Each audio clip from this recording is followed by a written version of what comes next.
हिमाचल के पालमपुर से चाय के बागान। इस वीडियो के पहले भाग में आपने चाय की खेती से जुड़ी कई अहम बातों के बारे में जाना। आइए अब आपको बताते हैं चाय की पत्तियों को एहतियातन तोड़ने के बाद कैसे तैयार की जाती है चाय।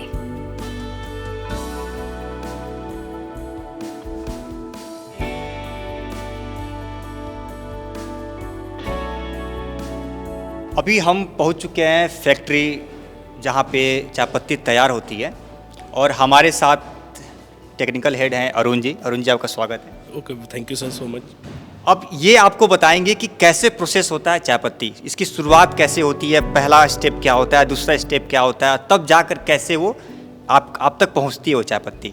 तो अरुण जी, अब मैं माइक आपको सौंपता हूँ और आप पूरा प्रोसेस बताएं हमारे दर्शकों को कि पहला स्टेप क्या होता है, फिर हम क्या करते हैं और फिर क्या करते हैं। ये पकड़ें सर। फर्स्टली मैं आपको बता दूं, फर्स्टली यहाँ पे बनती है ऑर्थोडॉक्स ब्लैक टी और green tea. Orthodox black T in the sense means leaf tea और ग्रीन टी। फर्स्टली क्या है कि जो लीफ है वो सेम है, मैन्युफैक्चरिंग प्रोसेस डिफरेंट है। मतलब ऑर्थोडॉक्स के लिए कोई डिफरेंट लीफ नहीं है और ग्रीन टी के लिए डिफरेंट लीफ नहीं है। Leaf are same but the manufacturing process are different. तो प्रोसेस में फर्स्टली मैं आपको बताऊंगा ऑर्थोडॉक्स ब्लैक टी के बारे में। फर्स्ट स्टेप तो मैंने आपका क्लियर कर दिया कि ब्लैक टी और ग्रीन टी में लीफ सेम रहेगा, मैन्युफैक्चरिंग प्रोसेस डिफरेंट है। फर्स्टली मैं आपको बताऊंगा ऑर्थोडॉक्स ब्लैक टी के बारे में। ऑर्थोडॉक्स ब्लैक टी में क्या होता है, उसमें 4 ऑपरेशन मेथड रहते हैं। First operation method means withering, rolling, fermentation and drawing. इसको बोलते हैं विदरिंग ड्राफ्ट। जैसे गार्डन से फ्रेश लीफ आती है, फर्स्टली लीफ की इसमें इसकी स्प्रेडिंग करते हैं। इसका मेन प्रोसेस होता है reduction of moisture, certain amount of moisture reduce करते हैं। जैसे मैं आपको एक्चुअली सर मैं आपको सिंपली बताऊं तो फैक्ट्री का जितना भी प्रोसेस रहता है ना, वो लीफ के करैक्टर के ऊपर डिपेंड करता है। लीफ का करैक्टर कैसे, उस हिसाब से मैन्युफैक्चरिंग प्रोसेस चलेगा। मैंने आपको बताया इसमें जो मॉइस्चर रिड्यूस करते हैं सर्टेन अमाउंट ऑफ मॉइस्चर। अगर लीफ की क्वालिटी क्या है, अगर सॉफ्ट है तो हम मॉइस्चर उसी हिसाब से रिड्यूस करेंगे। अगर लीफ की क्वालिटी में थोड़ा सा डिफरेंस है तो उसका मॉइस्चर उसी हिसाब से रिड्यूस करेंगे। मतलब इसमें कोई आपका मतलब फिक्स नहीं है कि आपने इतना मॉइस्चर रिड्यूस करना है। वो आपकी ऑब्जर्वेशन के ऊपर डिपेंड करता है कि आप लीफ को कैसे ऑब्जर्व कर रहे हो और अगले दिन मैन्युफैक्चरिंग प्रोसेस आप किस हिसाब से उसको हैंडल करेंगे। और ऑर्थोडॉक्स ब्लैक टी में के 4 ऑपरेशन मेथड बताया, विदरिंग, रोलिंग, फर्मेंटेशन। और एक स्टेप जो है उसका एक इंपॉर्टेंट पार्ट है। कहीं पे भी आप थोड़ा सा भी उसको आप लीनियंस नहीं ले सकते, उसको बिल्कुल केयरफुल हैंडल करना पड़ता है। क्योंकि ऑर्थोडॉक्स ब्लैक टी में क्या है कि 1% की गलती पूरी की पूरी चाय खराब। तो सर ये स्टेप मैं आपको टाइम कंटेंट एक्चुअली मैं आपको सिंपली बताऊँ तो चाय बनाने में आपका जो आउटसाइड का जो एटमॉस्फेयर है वो काफ़ी हेल्प करता है, मतलब बहुत महत्वपूर्ण भूमिका निभाता है।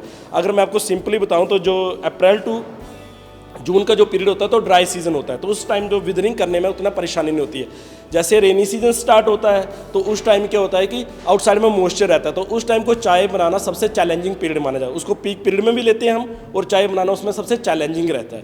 क्योंकि जितना हम मॉइस्चर रिड्यूस करें उतना ही मॉइस्चर उसमें ऐड होता है। तो उस टाइम हमें इतना केयरफुल रहना पड़ता है कि हम चाय को बिल्कुल हैंडल करें। और एक चीज़ और मैं बता दूं आपको, लीफ में क्या होता है कि इसमें लीफ में क्या होता है कि आपका एक नाखून या पाँव के नीचे जरा भी आ गया तो इसमें chemical changes with in 5 minutes. Chemical changes in the sense means चाय रेडिश होनी स्टार्ट हो जाती है। वो उससे क्या होगा, चाय पूरी खराब हो जाती है। तो इसको चाय को इतना इसमें ट्रफ में जब हम इसको बिछाते हैं तो उसको बिल्कुल केयरफुल हैंडल करना पड़ता है। और जहाँ पे चाय रेड होगी तो वो चाय के करैक्टर को खराब करेगी। और ये टाइम कंटेन करेगा विदरिंग प्रोसेस के लिए 10 to 12 आवर्स अप्रोक्सीमेटली टाइम जो मैं आपको पूरा ईयर करता हूँ। देन सर सेकेंड स्टेप है, आइए सर। तो जैसे विदरिंग का प्रोसेस कंप्लीट हो गया, नेक्स्ट स्टेप है हमारा रोलिंग।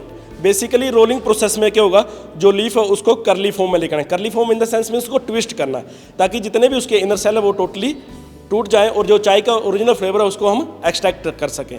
और इसकी जो टाइमिंग डिपेंड करती है वो लीफ के करैक्टर के ऊपर डिपेंड करती है। अगर लीफ का करैक्टर सॉफ्ट है तो उसकी टाइमिंग 10 to 15 मिनट्स। अगर हार्ड है कोर्स तो मैक्सिमम 1 आवर तक इसका प्रोसेस चलेगा। देन जब ये प्रोसेस कंप्लीट हो जाएगा, देन सेकंड स्टेप है, थर्ड स्टेप है फर्मेंटेशन। फर्मेंटेशन मीन्स जैसे चाय यहाँ से निकली उसको फ्लोर पे बिछा देंगे, उसको रेस्टिंग देंगे। फर्मेंटेशन मीन्स उसकी एयर में ऑक्सीडाइजेशन करेंगे, वो आपको हेल्प करेगा कप कलर और फ्रेग्रेंस में। और फर्मेंटेशन का टाइम पीरियड रहता है 15 मिनट्स। वो आपके कप कलर के ऊपर डिपेंड करता है कि आप उसको कितना फॉर्म करेंगे।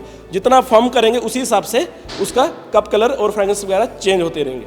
देन फोर्थ स्टेप है आपका ड्रायर, वो मैं आपको अगले रूम में दिखाऊंगा। तो जैसे कि मैंने आपको बताया, जैसे कि फर्मेंटेशन का प्रोसेस कंप्लीट हो गया, लास्ट स्टेप है ड्रायर, वो फॉर ऑर्थोडॉक्स ब्लैक टी की। बेसिकली इस स्टेप में क्या होगा कि जो चाय है उसको हम रोस्टिंग करेंगे। उसका जो टाइम पीरियड रहता है 21 मिनट्स, वो अप्रोक्सीमेटली आपके टेम्परेचर के ऊपर डिपेंड करता है। जो यहाँ का जो टेम्परेचर रहता है 112 degree Celsius to 116 degree Celsius, और 21 मिनट्स का इसका टाइम पीरियड रहता है। जब 21 मिनट का टाइम पीरियड में जो चाय यहाँ पे बाहर आएगी, जो रोस्टिंग होकर चाय निकल के बाहर आएगी प्रॉपर लीफ फॉर्म में, वो चाय बन के रेडी है। जैसे ड्रायर से चाय जो रोस्टिंग का सेक्शन जैसे कंप्लीट हो गया तो चाय को हम लेके आएंगे ग्रेडिंग यूनिट्स। ये लास्ट एंड फाइनल स्टेप है। यहाँ पे क्या होगा कि जो चाय है उसके ग्रेड्स को सेग्रीगेट करेंगे, उसको प्रॉपर फाइन फॉर्म में लेके आएंगे, क्योंकि जो ड्राई से जो चाय निकलेगी वो टोटल लीफ फॉर्म में आएगी। तो यहाँ पे क्योंकि उसके साथ सेमी ब्रोकन्स जो टी बैग्स मटीरियल होगा वो सभी यहाँ पे उसको हम सेग्रीगेट करें। एक बार आप अंदर जाके देख सकते हैं।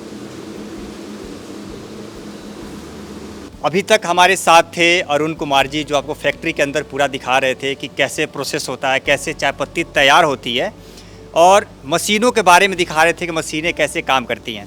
आपका बहुत बहुत धन्यवाद अरुण जी। बहुत बहुत धन्यवाद। अब हम चलते हैं, आपको दिखाते हैं कि कैसे पैकेजिंग होती है इसके पैकेजिंग यूनिट में आपको ले चलते हैं। चलें।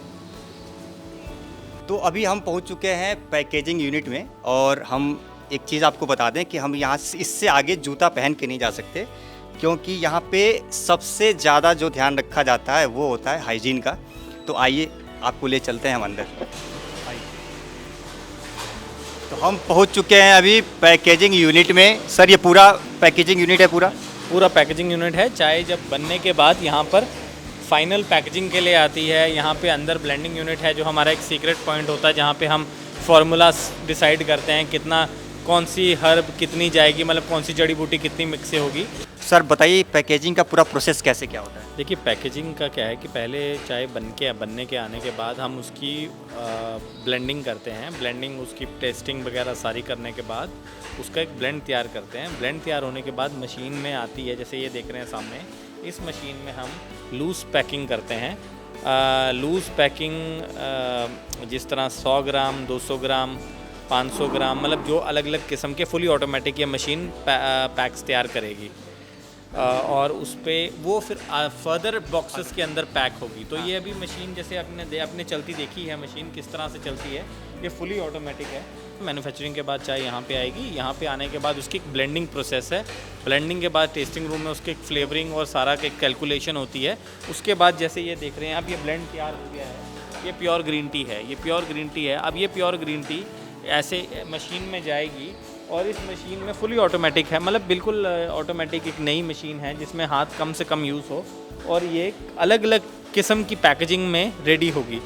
जैसे 100 ग्राम, 50 ग्राम, आधा किलो, 1 किलो, डिपेंड करता है। और वो कुछ पाउचेस फर्दर बॉक्सेस में, जैसे आपने देखे, फर्दर बॉक्सेस में पैक होंगे, और कुछ pouches as it is market में हिट होंगे। तो ये पहला है। अब एक वहाँ आप देख सकते हैं, अब ये आप यहाँ देखिए, जैसे वो आपने देखी लूज़ पैकिंग करती है। और ये आजकल के टाइम, क्योंकि आजकल के टाइम लोगों के पास टाइम नहीं है बिल्कुल भी, तो उनको बहुत फास्ट चाहिए। तो आप देख सकती हैं टी बैगिंग है, ये ऊपर से चाय आ रही है, एक कागज़ के पाउच में पैक हो रही है, उसमें थ्रेड और टैग लग रहा है, और ये बिल्कुल पिन फ्री है, इसमें कोई सेफ्टी पिन यूज़ नहीं हो रहा, और ऐसे एक आउटर एनवलप में पैक हो रही है। जैसे ये आप देख रहे हैं हर्बल चाय है हमारी, इसमें भी जड़ी बूटियाँ हैं। इसको आप आदमी को बस स्टेयर करके पानी में डिप करना और पीना है। ये टी बैग्स हैं। तो ये सब टी बैग्स की मशीन से आप देख सकते हैं। ये काफ़ी फुली ऑटोमेटिक, मतलब उस पर ही फंडामेंटल में वर्क करती है। इसमें कहीं पे भी हाथ नहीं लगाना पड़ता किसी भी चीज़ को। अभी हम टेस्टिंग लैब में आ चुके हैं, और बहुत सारी वैरायटी है, जिसमें से कुछ वैरायटियाँ यहाँ रखी गई हैं। जैसा आप देख सकते हैं, पीला, लाल, ग्रीन, रेड कलर में है। तो आइए बस जानते हैं कि ये कैसे टेस्ट करते हैं, और इसका कलर कितना नेचुरल है। सर, वो बताएं इसके बारे में। हाँ जी, जैसे आप देख रहे हैं, अभी आपने चाय का मैन्युफैक्चरिंग बगान देखा, मैन्युफैक्चरिंग देखी, पैकेजिंग देखा। पैकेजिंग के बाद हम हर एक चाय जो पैक होती है उसके साथ उसकी एक टेस्टिंग करते हैं। अब आपको थोड़ा सा बेसिक बताऊँ, आप जैसे पूछ रहे थे ब्लैक टी और ग्रीन टी क्या है। ये देखिए, ग्रीन टी आप देख सकते हैं। ग्रीन टी में फर्मेंटेशन नहीं होती है, स्टीमिंग या पैन रोस्टिंग होती है, तो ग्रीन टी का कप कलर बिल्कुल ग्रीनिश होता है। ये ग्रीन टी है, तो आप इजीली इसमें पहचान में आती। अब ब्लैक टी की बात करें, ये है ऑर्थोडॉक्स क्लासिक कांगड़ा, जो ब्रिटिश टाइम से बनती आ रही है। इसको बोलते हैं वेरी माइल्ड, मतलब ये बहुत अरोमेटिक होगी, बहुत माइल्ड होगी। ये आ गई ऑर्थोडॉक्स ब्लैक टी। इसका कप कलर देखेंगे गोल्डनिश कलर होगा, गोल्डन कलर होगा। अब ये भी ब्लैक टी है, ये भी कांगड़ा की बनी हुई ब्लैक टी है। ये थोड़ी स्ट्रॉन्ग है, इसमें थोड़ा हल्का सा 1-2 चम्मच दूध डल सकता है। इसमें फर्मेंटेशन ज़्यादा होती है। ये दोनों ब्लैक हैं, पर देखिए कलर में कितना फ़र्क है। अब बाकी अब उसी चाय के साथ हमने पीने, जैसे किसी को ये चाय नहीं पसंद आती है, नहीं पी पाते हैं, या टेस्ट नहीं एक्वायर होता, तो उसके लिए हम ये चाय और फ़ायदेमंद कर दी है। इसके साथ जैसे गुलाब की पत्तियाँ आप देख सकते हैं, प्योर रोज़ पेटल्स हैं, उसके साथ मिक्स की है। यहाँ पे लेमन ग्रास है, जिंजर है, ऐसे ही करके ब्लू बटरफ्लाई पी फ्लावर, ये बटरफ्लाई पी फ्लावर जो है ये अपराजिता है, अपराजिता फूल है। ये फूल के साथ इसका एक बड़ा सुंदर नीला रंग आता है और ग्रीन टी के साथ बनी, और ये इम्यूनिटी के लिए बहुत अच्छी होती है। ऐसे ही कैमोमाइल है, ये आपको जब इसको आप पियेंगे तो कैमोमाइल की एक प्रॉपर्टी होती है, आपको जैसे डी स्ट्रेस करती है, मतलब आपको सोने में हेल्प करेगी, थोड़ा सा आपको रिलैक्स करेगी। ऐसे ही करते कश्मीरी कहवा है, कश्मीरी कहवा में हमने अलग अलग बादाम केसर सब कुछ प्री मिक्स करके एक चाय बनाई है कि आपको कुछ भी नहीं करना है, आपको इसको बस चाय को बनाना है और पीना है, सब डला हुआ है इसमें। ये लाल चाय जो देख रहे हैं ये हाइबिस्कस फ्लावर होता है, लाल रंग का फ्लावर आम होता है हिमाचल में, वो भी सेहत के लिए बहुत हेल्दी है। तो उसको हमने ग्रीन टी के साथ कंबाइंड किया, ग्रीन टी स्टीविया सिनेम बहुत सी चीज़ें डाली हैं, तो एक बड़ा टेस्ट में भी बहुत अच्छा है और फ़ायदेमंद है। ऐसे आप ब्लू टी देख रहे हैं, ये अपने ब्लू टी विद ब्लूबेरीज, ऐसे मैंगो मिंट मैंगो, इसमें प्योर मैंगो के पीसेस ड्राई पीसेस हैं। ये हमारी लोकल हल्दी मुलट्ठी और दाल चीनी के साथ बनी हुई ग्रीन टी है। ये चॉकलेट कोको पाउडर है, वो मिल्क टी है, और वो हमारी डिटॉक्स जो सबसे ज़्यादा हमारी बिकने वाली चाय है। इसमें अपना गुमा नमक और बहुत से मसाले मिक्स करके चाय के साथ ग्रीन टी के साथ डालें, जो आपके गले के लिए और अपने डाइजेशन वगैरह के लिए बहुत अच्छी है। तो ऐसा एक चंद वैरायटीज़ हैं हमारे पास, तो 180 से ज़्यादा वैरायटीज़ हैं हमारे पास। ये आपके मैंने दिखाया, ये हमारे इसमें एक चीज़ टेस्टिंग होगी। जैसे आप इसमें देखेंगे टेस्टिंग कैसे की जाती है। टेस्टिंग एक आर्ट है। टेस्टिंग में क्या होता है, हम ऑक्सीजन को इनहेल करते हैं, मतलब बहुत स्लर्प करेंगे, आवाज़ से चाय को अंदर लेंगे, जो एक नॉर्मल आजकल में बैड मैनर्स कहा जाएगा, पर टेस्टिंग ऐसे ही की जाती है। बहुत साल पुराने टाइम से भी इस तरह से ही होती है। इससे क्या होता है, हम चाय के साथ ऑक्सीजन इनटेक करते हैं, जीभ में सारा स्वाद उसका लेते हैं। जैसे आपको बताऊंगा, जैसे वैसे स्पिट आउट कर देते हैं, पर मैं आपको दिखा रहा हूँ करते हैं स्पिट आउट, क्योंकि बहुत से कप पीने होते हैं। तो हम ये रखा हुआ है यहाँ पे, इस पे हम चाय को निकाल के फिर हम ऐसा, अब मैं महसूस कर रहा हूँ चाय के फ्लेवर क्या है। अगर चाय का फ्लेवर एज़ पर मार्केट या एज़ पर बायर या एज़ पर डिमांड है, या मेरे को पता है कितना उसमें हार्डनेस है, माइल्डनेस है, जो भी है वो मैं इससे टेस्ट कर सकता हूँ। कुछ कमी होगी तो मैं यहाँ से पकड़ सकता हूँ और इसको ठीक कर सकता हूँ। तो ये टेस्टिंग है। टेस्टिंग इस तरह से की जाती है और हर एक प्रोडक्ट की इंडिविजुअल टेस्टिंग होगी। तो ये था सफ़र एक चायपत्ती के बागान से, और चायपत्ती कैसे तैयार होती है, कैसे पैक होती है, और उसकी टेस्टिंग कैसे होती है। हमने एक छोटे से वीडियो में कोशिश की आपको समझाने के लिए, आपको बताने के लिए। मुझे पूरा उम्मीद है कि आपको ये वीडियो बहुत पसंद आएगी, और जब भी आप चाय पियेंगे आपके चाय की स्वाद दोगुनी हो जाएगी। सर, आप हमारे दर्शकों के बारे में क्या बताना चाहेंगे? मैं यही कहना चाहता हूँ कि काम, जैसे अपने किसान भाइयों को जैसे आप बता रहे हैं, मैं कहना चाहूँगा कोई भी है, चाहे यंग एंटरप्रेन्योर्स हैं जो आप फार्मिंग में, किसानी में आ रहे हैं, कोई भी ऐसा काम ये नहीं है जो रातों रात आपको अमीर करेगा। काम जो है तसल्ली से कीजिए और बहुत दिमाग लगा के कीजिए। और किसानी तो हमें सिखाती ये है कि बीज बोने के बाद वेट करना और उसकी पेशेंस, ये चीज़ हमें किसानी सिखाती है। तो बिज़नेस भी इसी तरह से ग्रो होता है, स्लो एंड स्टेडी, मतलब धीरे से ही फिर वो बड़ी उसके स्केल तक जाएगा। तो ऐसे तमाम स्टोरी के लिए आप देखते रहिए किसान ऑफ इंडिया। नमस्कार। किसान ऑफ इंडिया के YouTube चैनल को सब्सक्राइब करने के लिए नीचे दिया हुआ सब्सक्राइब बटन दबाएं और किसान ऑफ इंडिया से जुड़े सभी अपडेट्स को पाने के लिए बेल आइकॉन दबाना ना भूलें। जो है आपके आसपास, आपके शहर का खास, वो दिखाएगा आपको DNN 24, आपका अपना डिजिटल न्यूज नेटवर्क। तो फिर कीजिए लाइक, सब्सक्राइब और फॉलो।